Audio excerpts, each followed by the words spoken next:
அடுப்பு ஆன் பண்ணிக்கலாம். எண்ணெய் போட்டுக்கலாம். கடுகு போட்டுக்கலாம்.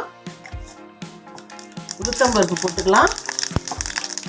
சீரகம் போட்டுக்கலாம். கருவேப்பிலை போட்டுக்கலாம். 2 பச்சை மிளகாய் கீறி வச்சுருக்கேன் போட்டுக்கலாம். 1 வெங்காயம் பொடிசாக நறுக்கியிருக்கேன் போட்டுக்கலாம்.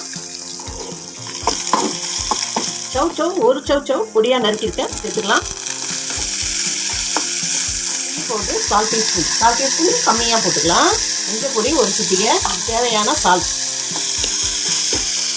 இது வேகிறதுக்கு தேவையான தண்ணி ஊற்றிக்கலாம். சூப்பராக வெந்துடுதுங்க. இப்போது ஒரு முட்டையை எடுத்து உடைச்சி சூப்பராக சவ் முட்டை பொரியல் ரெடி ஆயிடுச்சு. கொத்தமல்லியை தூவி இறக்கிட வேண்டியதுதான்.